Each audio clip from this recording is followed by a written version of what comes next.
How are you guys doing? Good. Um, Today, I want to start with a couple of observations that I had from your guys' test. There's still a couple of people that I think were absent that need to make things up.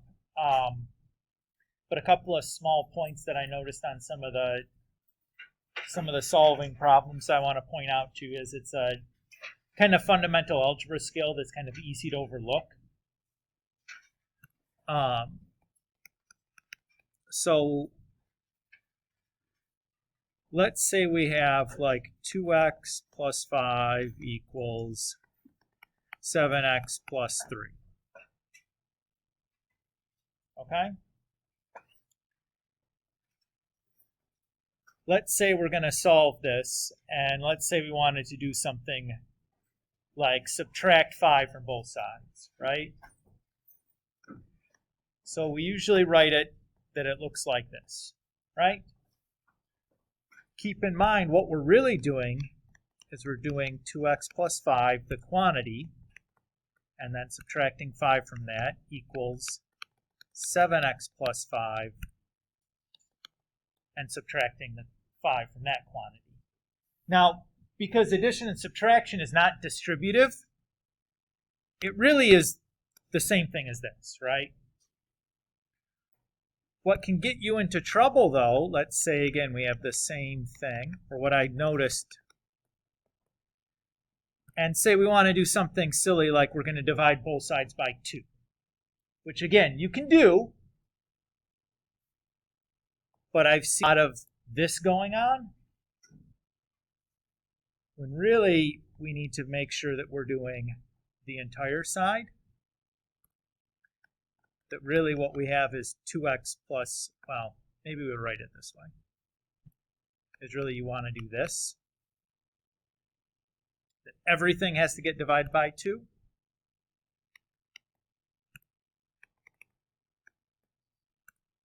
Because again, what we're really doing is taking the entire side and dividing it by 2. And division and multiplication are distributive. So really that becomes like 2x divided by 2 plus 5 divided by 2 equals 7x divided by 2 plus 3 divided by 2. Right? Which is what we wrote here.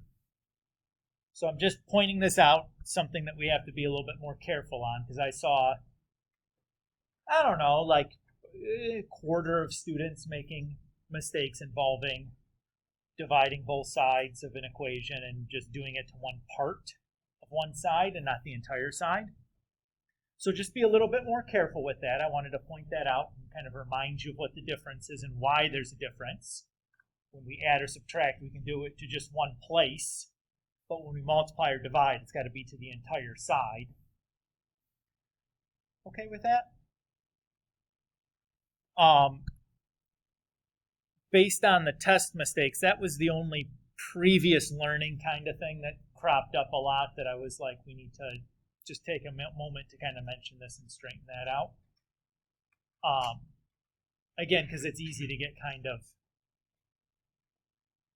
turned around on, especially if it's been a year since you've really done any algebra, because last year you're doing geometry, which has some algebraic parts to it, but it's not really the same thing. Okay.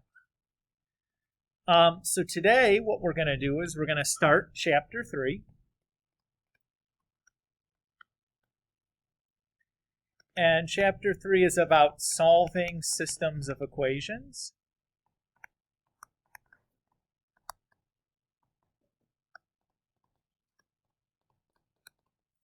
And maybe we should add, let me be a little bit more specific here. We'll say linear systems of equations.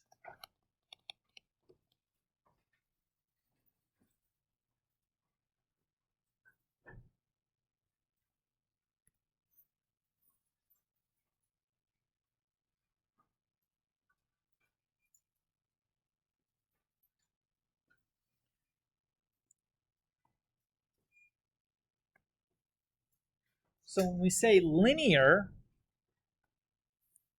what we mean is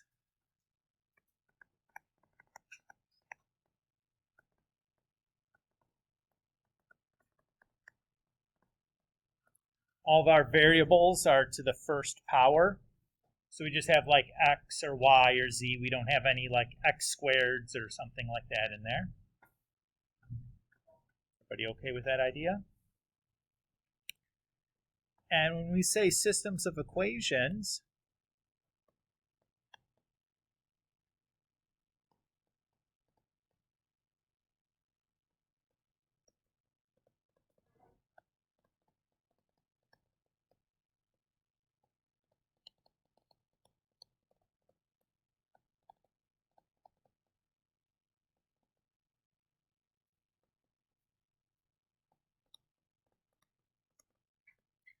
so when we say systems of equations, we mean more than one equation, all of which must be satisfied simultaneously.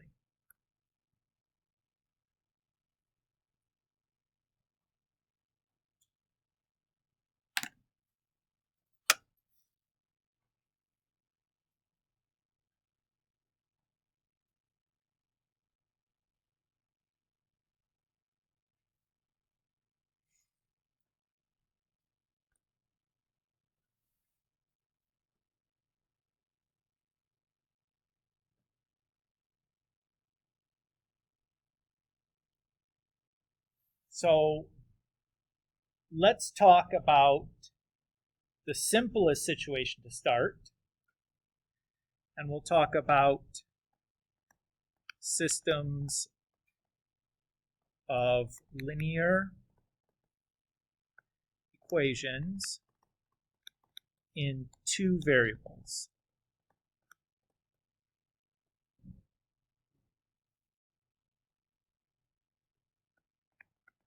So example, let's say we have the system 2x plus 3y is equal to 5.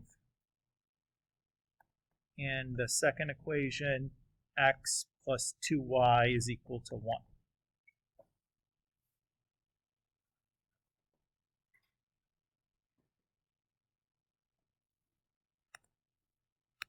Usually when we write a system, we put one end of these curly brackets here to indicate that these two equations have to be looked at simultaneously.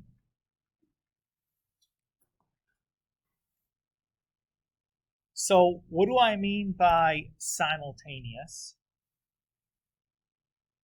So what I mean is that our solution needs to satisfy both of these equations at the same time.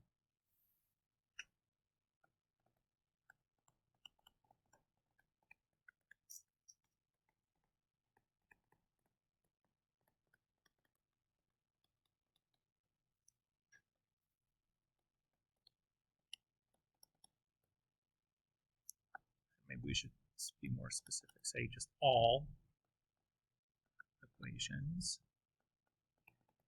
at the same time.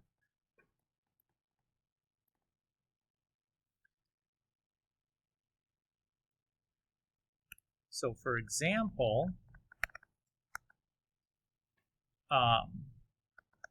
1, 1 is not a solution.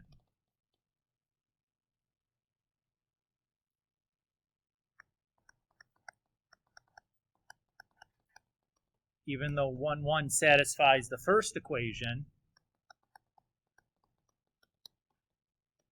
it does not satisfy the second.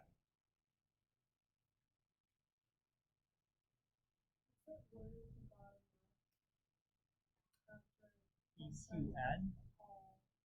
EQN.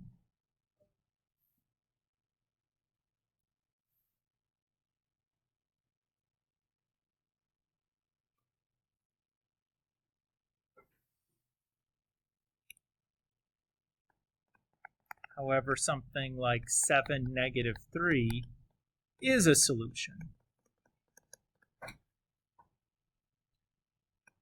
because 2 times 7 plus 3 times negative 3 is equal to 5.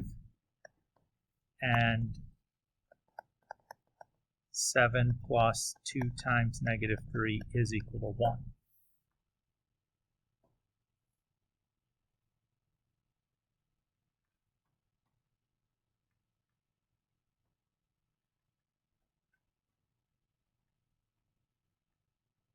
Is everybody okay with what we mean by a solution? Hopefully that feels pretty expected, right? So for something to be a solution, it has to work for all the equations in our system. That's all we're saying. And if it works for just one equation, it's a bunch of nothing. It has to work for all of them. So let's think about how we could come up with this solution. Because right now it seems kind of like magic, right? I just told you it was a solution and showed you that it worked, but gave you no indication of how we can go about finding this. Well,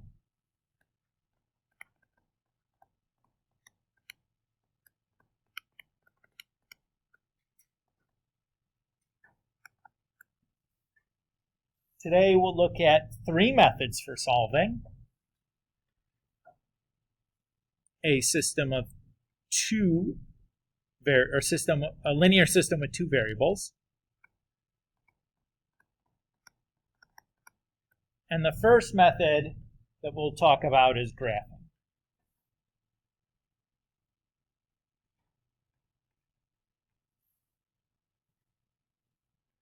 So let's think about this same system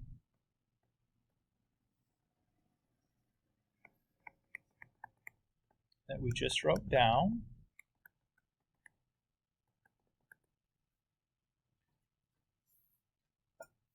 So both of these equations have x's and y's in it, right? So I could graph these on like the xy axis, right? What shape would each of these equations make?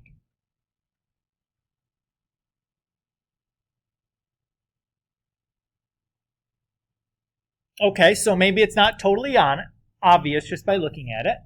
Yes? Yeah, they're both going to make lines. Let's see why.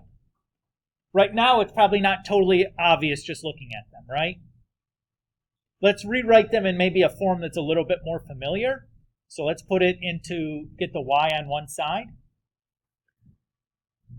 So if we do that, we'll subtract 2x and then divide by 3. Note that when I divide both sides by 3, everything on that right-hand side got divided by 3. And similarly, we'll subtract x from both sides and then divide both sides by 2.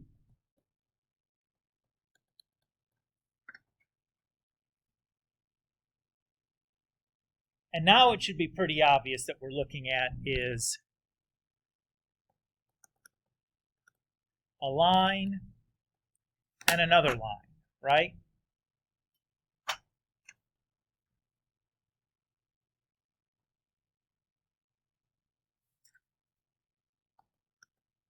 Since they're both in mx plus b form. Everybody okay with that reasoning?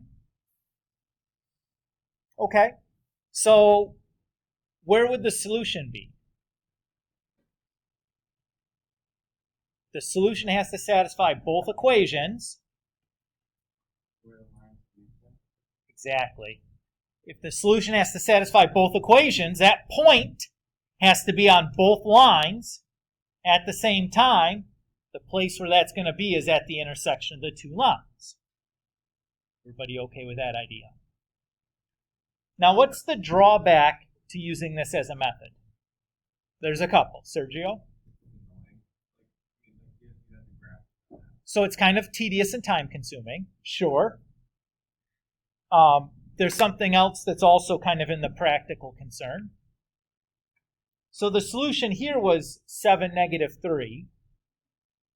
What if the solution was like 3.275, 8.543? Are you going to be able to graph something neatly enough to get that specific of a solution? No. Probably not by hand. And then there's a third drawback to this method. What if there's more than two variables? How would you graph three variables? You can graph in three variables. Can you do it on your calculator? Not on ours. It's possible to do it by hand, but it's not easy. It's not trivial. It's much less trivial than doing it with two variables. What if there's four variables? Or five? Or six? All of a sudden, now these are things we can't even graph, right? So that's a problem, right? So the drawback here with graphing is neatness matters, right? It's kind of time-consuming and tedious, and it's really only good if we have two variables. If we extend this further out, it either becomes impractically difficult or not plausible at all. But let's worry about this two-variable situation here. So doing it by hand, kind of a pain. What could we use that would make this easier? A calculator, right? The calculator is going to have no issues with neatness. It can certainly find you an answer up to whatever decimal places you want. So what does that procedure look like? Well, I'm going to pull out my calculator here. If you have yours and you want to follow along, you're welcome to do so. If you just want to sit and watch, that's okay too. It's not too bad what we're doing.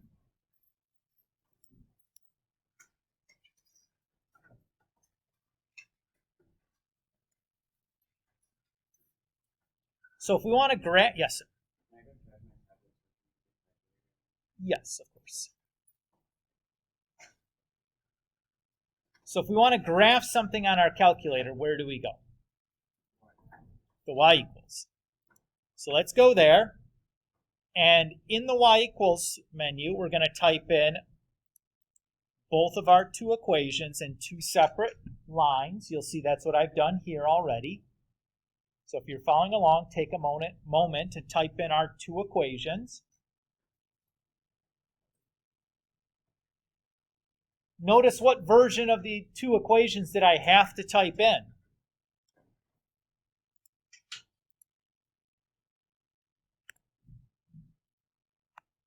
Had to do the part in blue, didn't I? The calculator has to have the y by itself in order for you to type this in.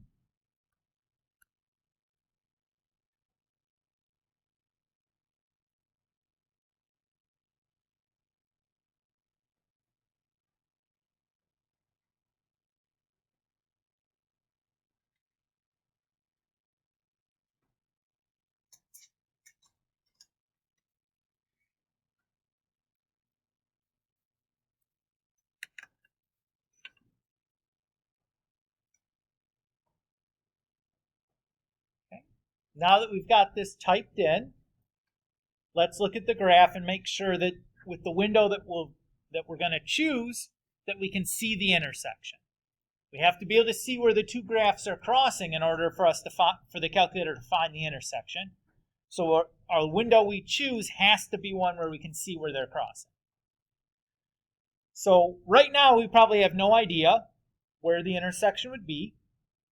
So typically where I start with is I press the zoom button and I pick Z standard. This will give us a window that goes from the negative 10 on the X to positive 10 on the X, and then negative 10 on the Y to positive 10 on the Y. And this was a good enough choice because if you look at your graph, you should see the intersection happening right over here somewhere, right? Everybody agree? Now, we can look at this and maybe we could count the tick marks and kind of try to figure out where that is. But we don't have to. The calculator will find it for us. So as long as we can see the intersection on our screen, we would do the next command. If we couldn't see the intersection, we should at least be able to tell which way we need to go to find that intersection based on, like, if the lines are getting closer together or further away, right? So if they're getting closer together towards like the bottom right-hand corner, we need a bigger x max and a smaller y min to get more of that lower quadrant. Does that make sense, guys? Okay. But we don't need to worry about that because we can see the intersection. So to find that intersection, I'm going to press second and the trace button. So this was the same place we went to go find the mins and maxes. What command from this list sounds like the one we want? 5, the intersect command, that's correct. So let's pick that. And you'll notice now on our graph, it's going to ask us some questions. It says first curve. Well, we only have 2 curves that we've graphed, so this should be easy for us. My cursor is on one of the 2 lines. You can see the cursor flashing right there, so I'll just press enter. It doesn't matter where on that curve you press. And you'll notice that when I do that, it's automatically moved my cursor to the next curve. Again, since I only have 2 lines, I don't have to think about this real hard. Anywhere on this line is going to be fine. I'll press enter. And then it asks for a guess. Does the guess matter? Not really, right? Just press enter wherever you're at. And you wait a half a second, and there it spits out the intersection.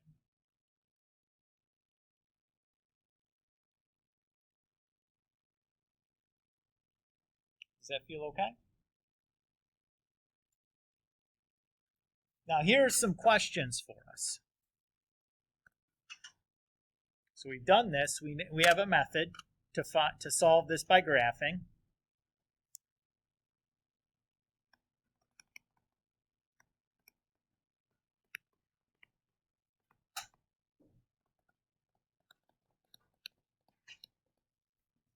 Are we always going to get a solution when we're solving a system? Why not, Sergio?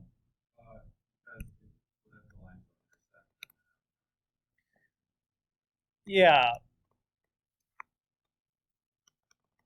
What kind of lines don't intersect? Yeah.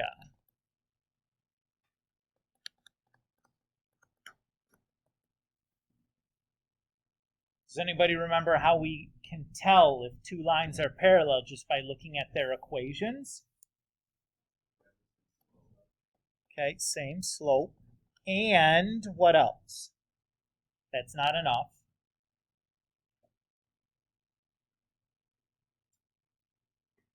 We need to know one other thing.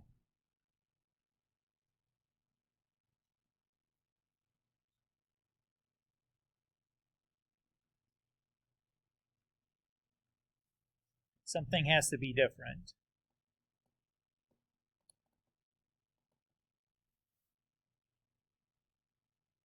Or Mackenzie?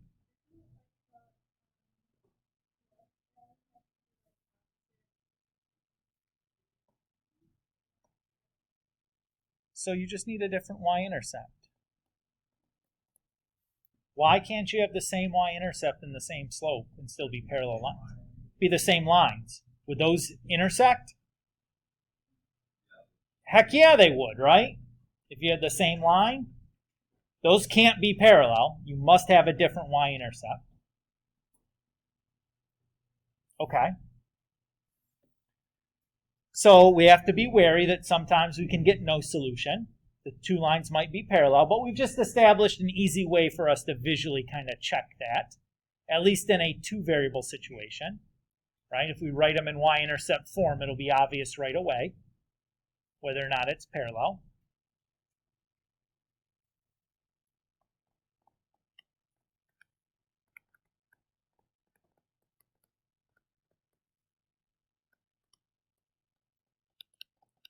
The next question is, can we get more than one solution?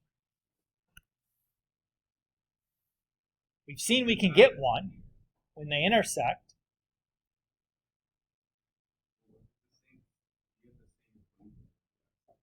Yes. Yeah, and that's exactly right. So if we have the same line, these intersect infinitely many times.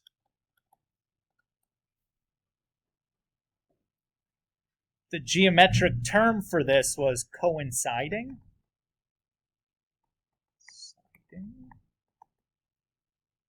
I don't know if you remember that term or not. It's not one you used a ton, probably. And how do we tell if lines are coinciding?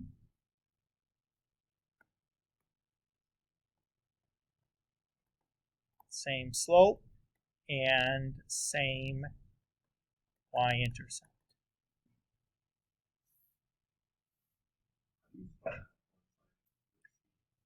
I thought it's a C. C-O-I-N. Oh, C-O-I-N-C-I-D-I-N-G.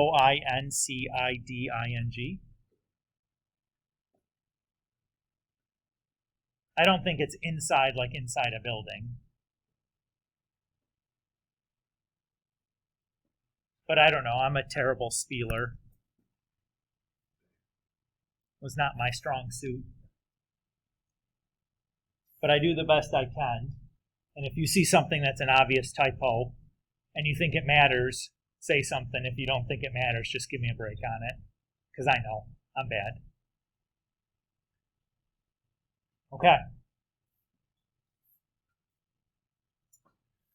So if we rewrite these into our equations into slope-intercept form, it should be relatively easy to see if this is a no solution or an infinitely many solution situation, right? You guys feel okay about graphing? Okay. Now, all two-variable systems you can solve by graphing, but once we get bigger than two-variable, we have problems. We're going to look at two more algebraic methods. We're going to start using these algebraic methods on two-variable systems because we got to start somewhere in teaching this. And it's much easier to get the hang of these ideas on two-variable system than something that's bigger. Keep in mind, though, you could just use graphing on the calculator to get all these solutions. Okay? But we're using this as like a step towards solving bigger systems. By the end of this chapter, we're going to have a method that's super cool that you can solve a system of any size in about 10 seconds. Sergio. Because then all you don't understand what it is you're doing. All you can do is generate an answer, which makes you just a worse version of a calculator, because you'll make mistakes from time to time. The calculator doesn't make mistakes. It just has user error, while most calculators don't. But you need to understand what's going on, or else you couldn't repeat this kind of a process later, or figure something out for your own later on, or be able to apply it. You know what I mean? Like, context matters, kind of thing. But eventually, this gets very, very fast and very nice. Doesn't start that way, though. We got to build to it. And it's actually going to be one of the last things we do in this chapter is going to be the very nice, fast method, because we have a whole different type of algebra to kind of teach you in order to use it. So, we'll get there, though. I promise. Much longer than the last one. Yes. Paul, is that a hand or you? Substitution, and we call it elimination. But yeah, those are the next two that we're going to talk about. And again, depending on the quality of your Algebra 1 class, you may have seen these two methods before in the two-variable setting. We're going to extend this out and do this by hand with 3 variables still. So the first one is substitution. And let's do an example here and kind of talk through the method. So I'm just going to do a live example. I'm going to use the same system that we already know the solution to, so that we know if we've done it correctly or not.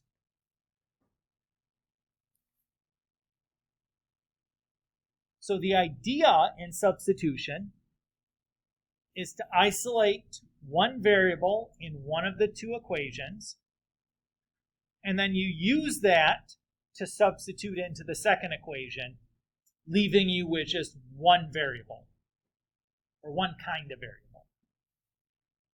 So if I were to look at these, so let's call these guys equation A and equation B, just so we have a way to talk about them. Which equation, which variable would you choose to isolate?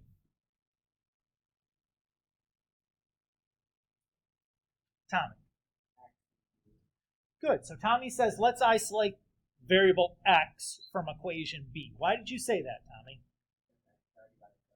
Because x doesn't have a coefficient, right? We don't have to do any division. We don't have to generate any fractions. Now, does it matter if we generate fractions in doing this? No. Does it make our lives more difficult if we do that? Yes. So there aren't any wrong choices in the substitution. You're just going to have some inconvenient choices if you choose to isolate something and create a bunch of fractions for yourself. But as Tommy suggested, if we just subtract 2y from both sides, we have this. Everybody okay there? And then what we're going to do is, since we know x is equal to 1 minus 2y, we're just going to replace the x in equation A with 1 minus 2y.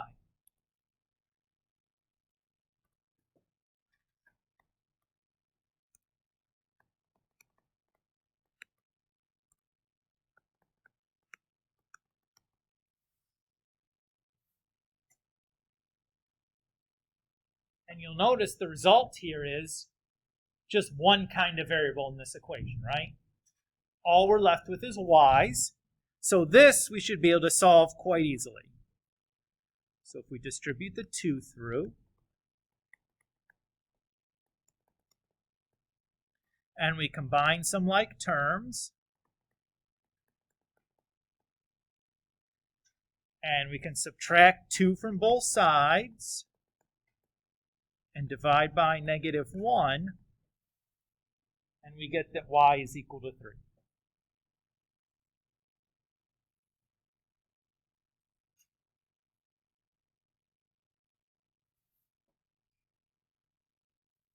Is everybody okay with that? So that's one half of our solution, right? How are we going to get the other half? Yeah, I can plug it back into any equation along the way that has both x and y in it. Which one of the three equation, or which equation would you pick to plug it back into, Mackenzie?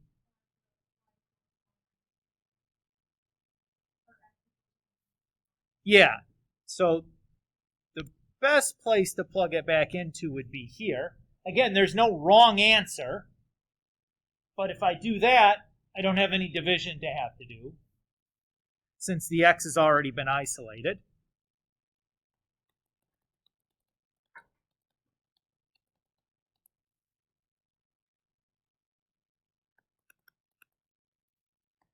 And so there's our solution.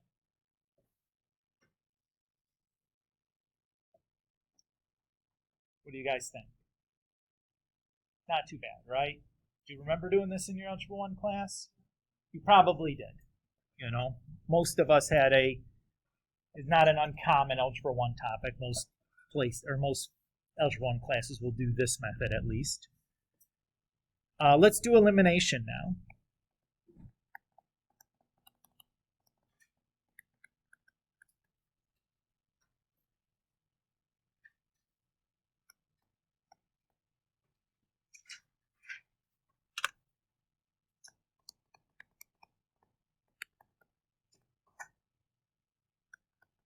And again, I'm going to use this same equation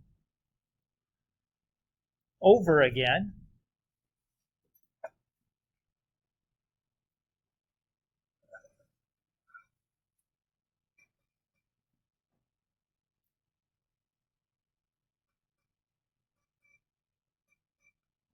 So the idea with elimination is I want to multiply 1, 2, or none of these equations by some number so that when I add the two equations together, one of the two variables cancel out. So, for example, if I chose to say, let's try to cancel the x's out, what I could do is I could multiply equation b by -2, and then add it to equation a, and the x's will cancel out. What would I do if I said I wanted to cancel the y's out?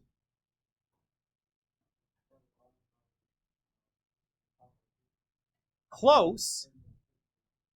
No, you're right with the numbers, but one of them needs to be negative, right? One of them has to be negative. You can think about it that way. I would encourage you not to, because it's very easy to subtract one of them and add the other ones. If you're always adding, the negative signs are always going to be there for you, and it's much less common that I see people making a mistake, but there's no real difference. So it's not wrong to do that. I think it creates opportunity to make a mistake in forgetting to do the subtraction. Or if you're subtracting a negative, I see that sometimes presenting, throwing kids for a loop and then making a mistake there. But no, there's nothing wrong with thinking of it that way. Okay. So let's say we want to eliminate the x's. So we're going to do equation A plus -2 times equation B. So that's the notation that I'm going to write down to kind of describe to you what it is that I'm doing algebraically. Is everybody okay with that notation?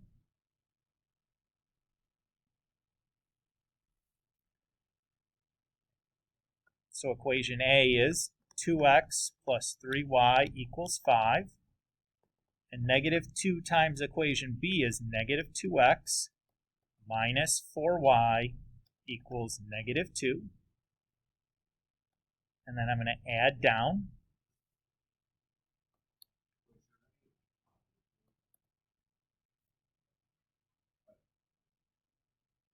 I did -2 times B, so -2, -4. Oh, okay. I was going to say, I don't think so, because I'm going to get the right answer here in just a moment.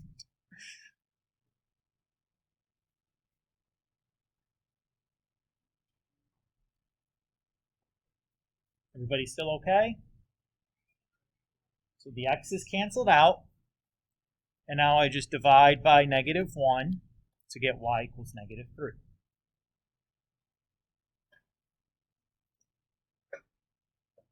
And then, just like we did before, I'm going to take this answer and plug it into either one of the equations. It does not matter which. I'm going to choose to plug this into equation B. So that's going to be x plus 2 times -3 equals 1. So x minus 6 equals 1. When I add 7 to both sides, I get x, or add 6 to both sides, I get x equals 7.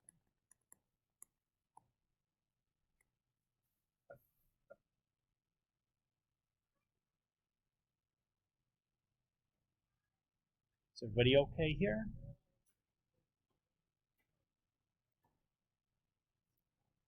Yes, Luke.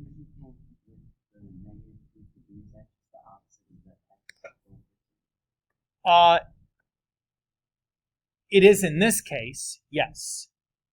If I wanted to say eliminate the y's, instead if we chose to do that, I would do like -3 times A plus 2 times B.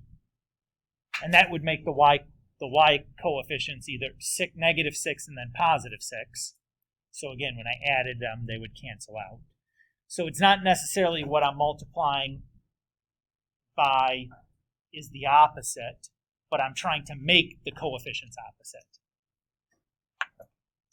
Does that make sense? Okay. And again, there's no real reason why to eliminate the x's first versus the y's first. Makes no difference. Unless you see one that's like, oh, I only need to multiply one equation instead of both equations. Maybe that makes it a little bit easier, but not so much easier that it really makes that big of a difference. Is everybody okay with this idea of elimination? Okay, so we've seen substitution. We remember doing that, or a lot of us remember doing that. Had we done elimination before? Some of us that looked familiar as well. That's good. What does substitution or elimination look like in a no solution situation or an infinitely many solution situation?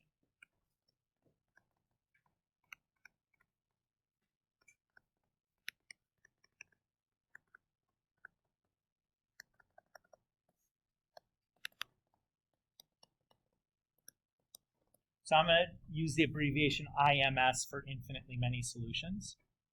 Yes?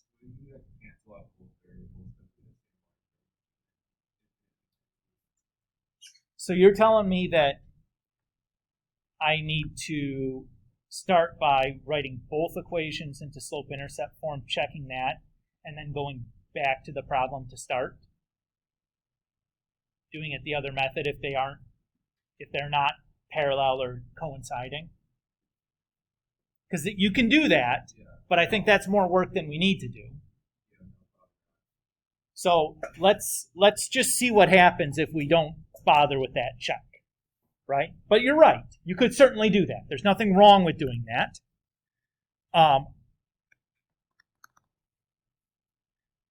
So let's look at this example.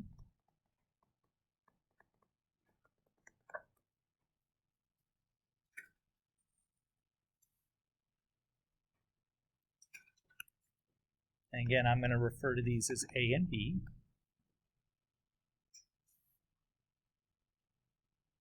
Before we get started, take a look at equation A and equation B and tell me if you notice anything. Paul?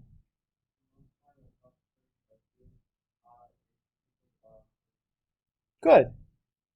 So we note that 2 times A is equal to B, right?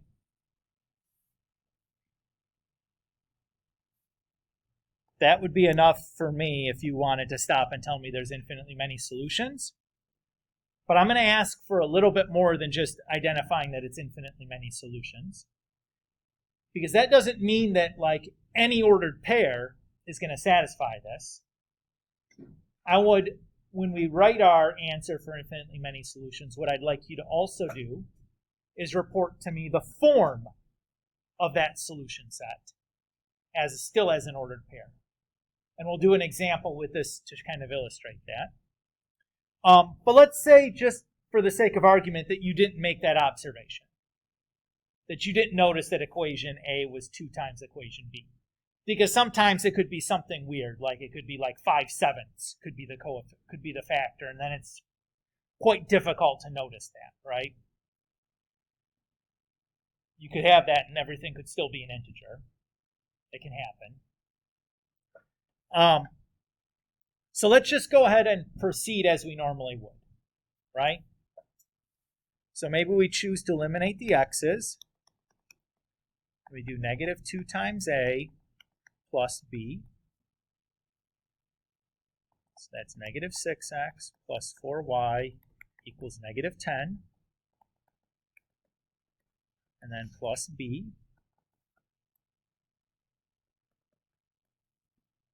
We notice that everything canceled out, right?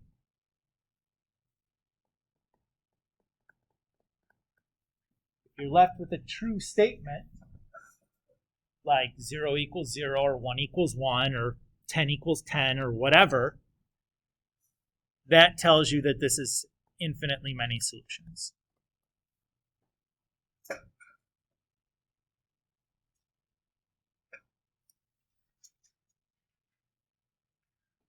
What if we did substitution?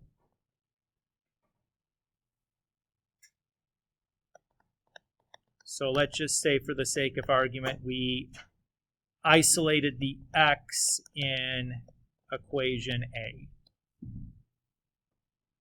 So we'd add the 2y to both sides and then divide by 3.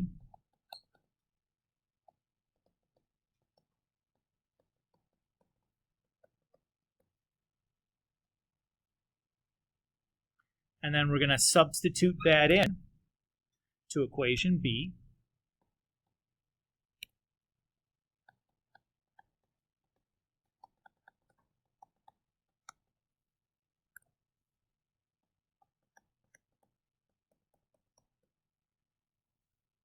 Distribute the distribute the 6 through. That's going to give us 6 times 2/3 is 4. 6 times 5/3 is 10. And we notice that the 4y and minus 4y cancel out. And we're left again with a true statement. This time it's 10 equals 10 instead of 0 equals 0. But it doesn't matter as long as it's the same thing on both sides. That's our cue that this is infinitely many solutions.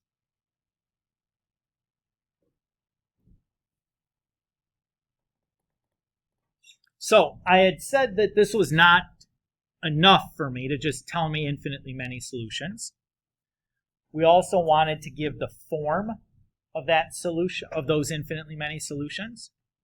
So the way we're going to do that is we're going to give what's called like a parametric description. So it means we're going to designate a parameter, and our solution set is going to be based on that parameter. And we already have everything we need to do this right here.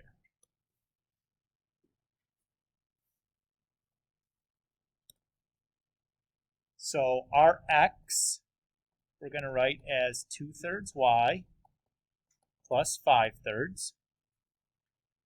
And our y is going to act as our parameter.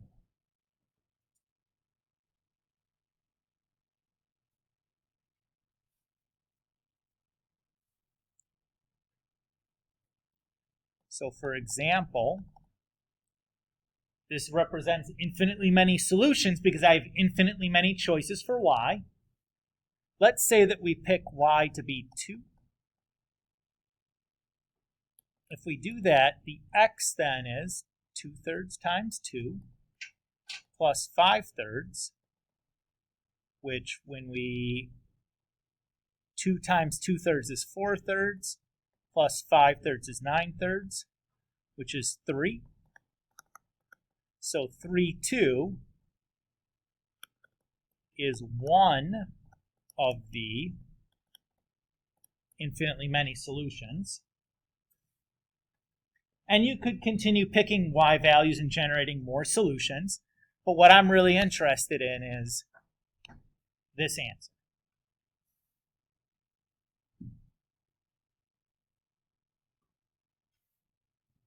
Keep in mind that there's another version of this, right?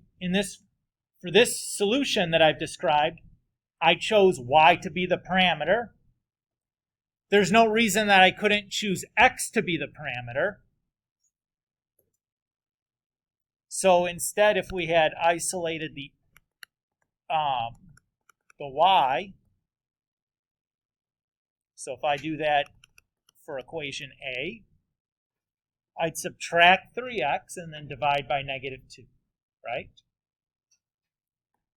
That's going to be 3/2x minus 5/2. So my x now is the parameter, and my y is that 3/2x minus 5/2. And say, let's pick x to be 3. If I do that, y is then 3/2 times 3 minus 5/2. So that's 9/2. minus 5 over 2, which is 4 over 2, which is just 2. So again, we see that we also get the 0.32.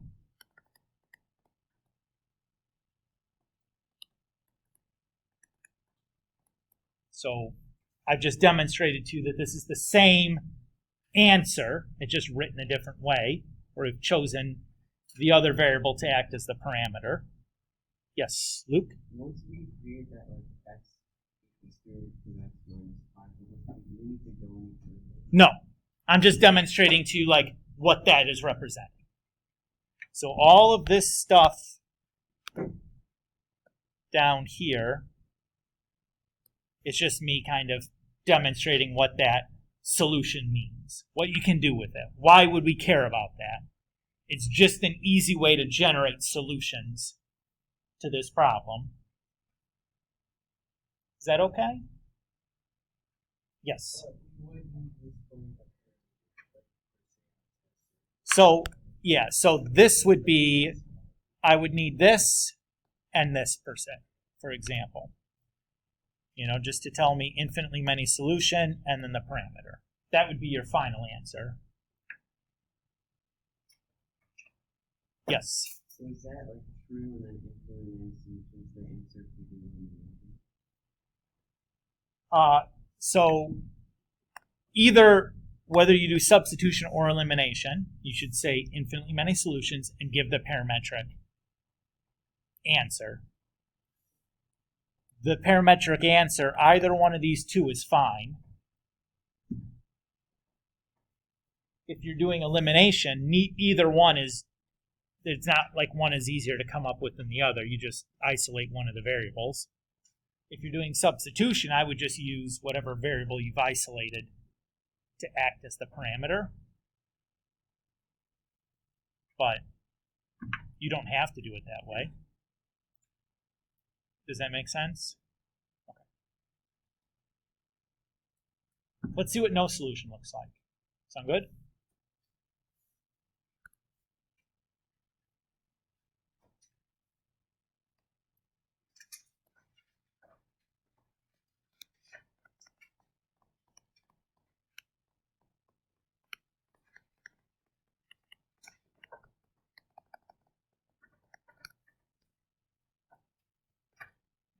So let's look at an example here.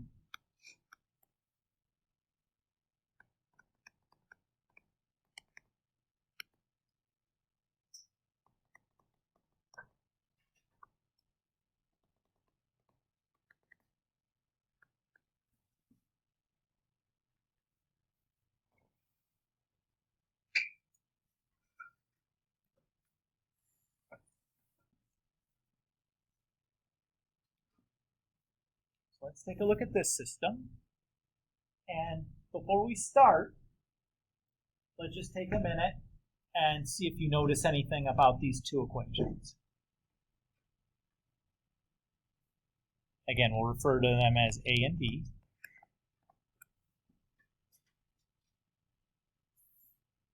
Mackenzie?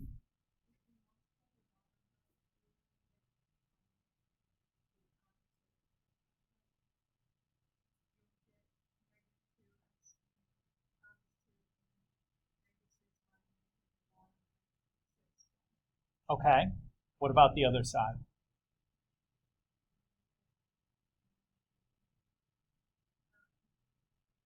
Paul? Yes.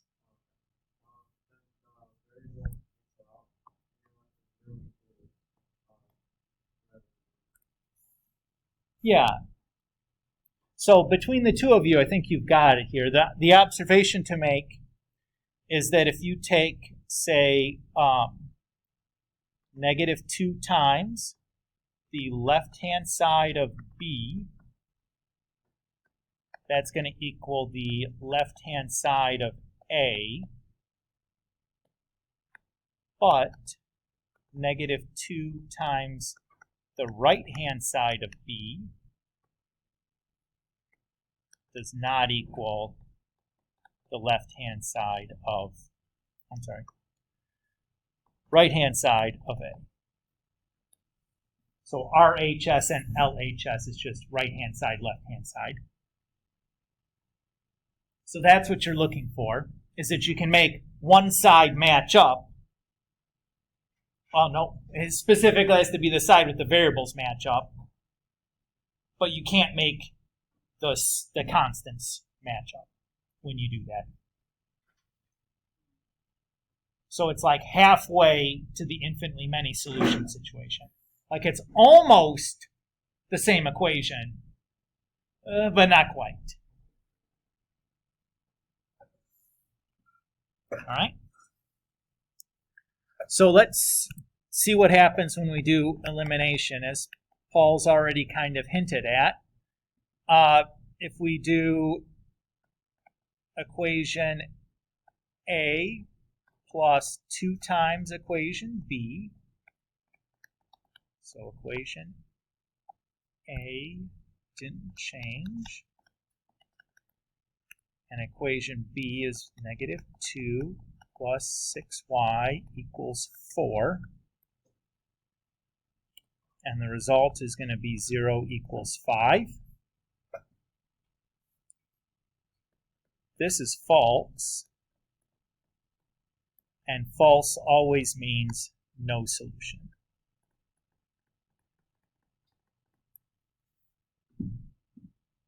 Yes?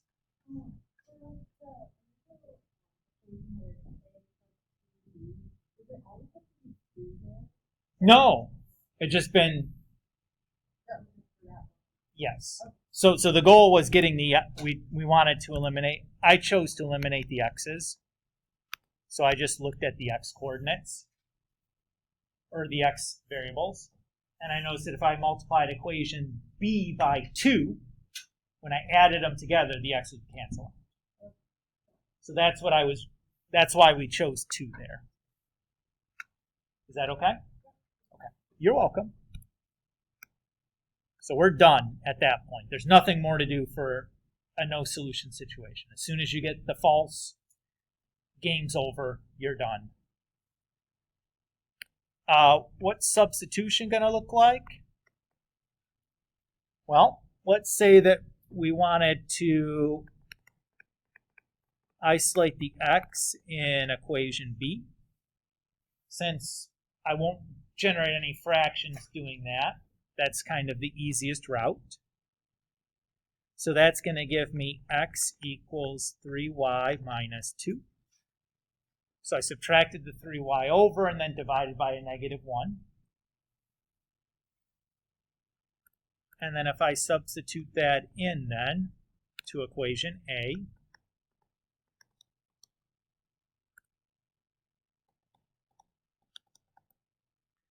I have that, and we'll distribute the 2 through. And I notice the positive 6y and the negative 6y are going to cancel each other out, leaving me with negative 4 equals 1, and that's false, so I have no solution.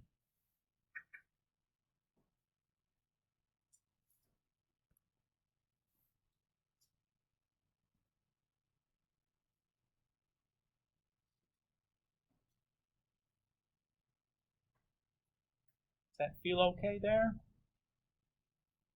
So again, in a test or quiz setting, if you make this observation and state that to me, you can say no solution straight from here. You don't have to do anything else. Yeah, so what we noticed is that we can multiply equation B by negative 2, and the left-hand sides will be exactly the same. But if we do that, the right-hand sides would not be. Right? The top, or equation A would be 1 still, and equation B would be negative 4. So we can make the left-hand side the side with the variable the same, but in doing so, it doesn't make the right-hand side the same. That's all we're saying. So it's like halfway to being identical. Does that make sense? Yeah. That's all that we're saying there. So the RHS is right-hand side and LHS is left-hand side. It's just an abbreviation. You're welcome.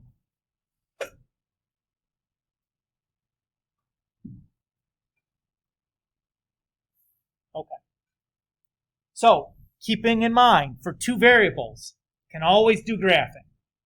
Always plausible to do. It's always fine to do. We can also do substitution and elimination. I think that these are no slower than graphing is. The bonus with graphing is you get to use your calculator so you can get an exact answer out of it. Next time we meet, we're going to extend this idea into 3 variables and see what kind of extra complexity that adds. And we'll talk about inequalities as well. But that's it for today.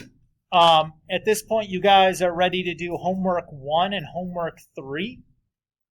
So homework 1 is just kind of some theoretical stuff and using your calculator. So just asking for some examples. Given a graph, can you find the solution?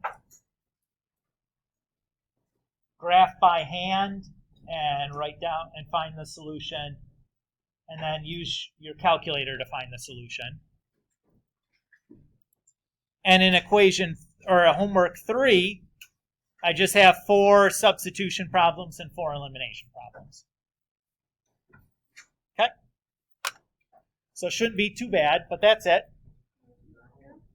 There is a homework 2, but it's involving inequalities, and we're going to talk about that next time.